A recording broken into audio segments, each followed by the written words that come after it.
On the battlefield of justice, Americans like John, Americans like Reverends Lowry and C.T. Vivian, two other patriots that we lost this year, liberated all of us. Americans came to take for granted. America was built by people like them. America was built by John Lewis's.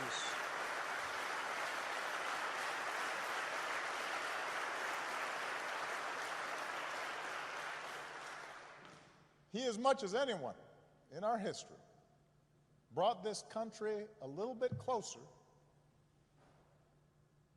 to our highest ideals. And someday, when we do finish that long journey towards freedom,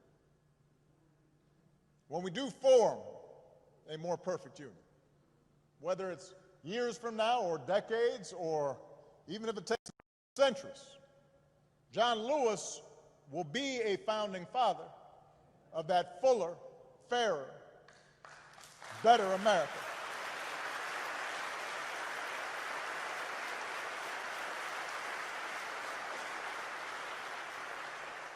And yet, as exceptional as John was, here's the thing, John never believed that what he did was more than any citizen of this country can do.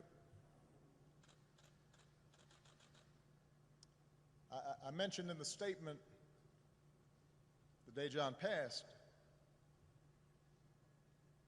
the thing about John was just how gentle and humble he was.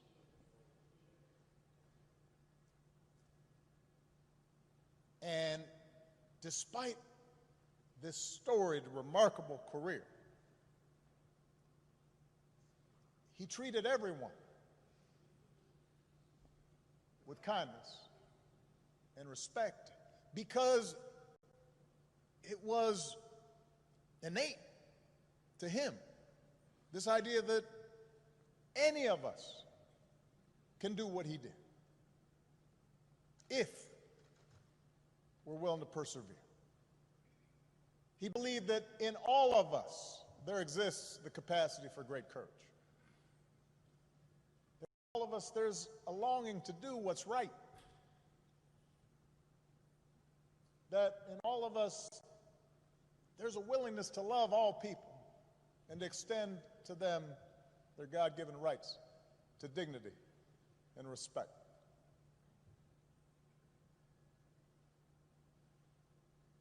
So many of us lose that sense. It's taught out of us. We start feeling as if, in fact, we can't afford to extend kindness or decency to other people. That we're better off if we're above other people and looking down on them. And so often that's encouraged. John always said, he always saw the best in us. And he never gave up and never stopped speaking out because he saw the best in us. He believed in us even when we didn't believe in ourselves. And as a congressman, he didn't rest. He kept getting himself arrested. As an old man, he didn't sit out any fight.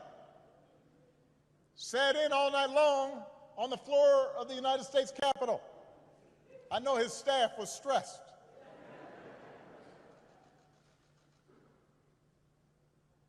But the testing of his faith produced perseverance. He knew that the march is not over, that the race is not yet won, that we have not yet reached that blessed destination where we are judged by the content of our character. He knew from his own life that progress is fragile, that we have to be vigilant against the darker currents of this country's history. of our own history, with their whirlpools of violence and hatred and despair that can always rise again. Bull Connor may be gone, but today we witness with our own eyes police officers kneeling on the necks of black Americans. George Wallace may be gone, but we can witness our federal government sending agents to use tear gas and batons against peaceful demonstrators.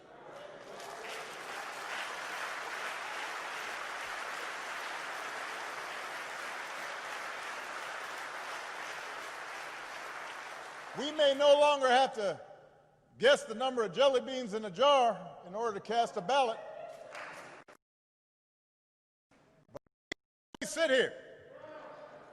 There are those in power who are doing their darndest to discourage people from voting by closing polling locations and targeting minorities and students with restrictive ID laws and attacking our voting rights with surgical precision, even undermining the Postal Service in the run-up to an election that's going to be dependent on mail-in ballots so people don't get sick.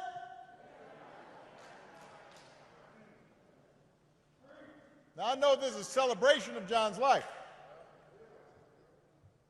There are some who might say we shouldn't dwell on such things. But that's why I'm talking about it. John Lewis devoted his time on this earth to the very attacks on democracy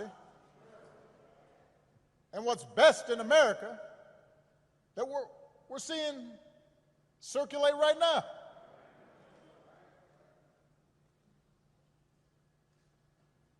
He knew that every single one of us has a God-given power, and that the fate of this democracy depends on how we use it. That democracy isn't automatic. It has to be nurtured. It has to be tended to. We have to work at it. It's hard. And so he knew that it depends on whether we summon just a measure of John's moral courage to question what's right and what's wrong and call things as they are.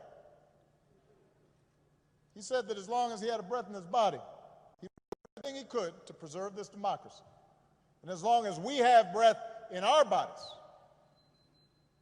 we have to continue his cause. If we want our children to grow up in a democracy, not just with elections, but a true democracy, a representative democracy, in a big-hearted, tolerant, vibrant, inclusive America of perpetual self-creation, then we're going to have to be more like John. We don't have to do all the things he had to do because he did them for us, but we got to do something. As the Lord instructed Paul, do not be afraid.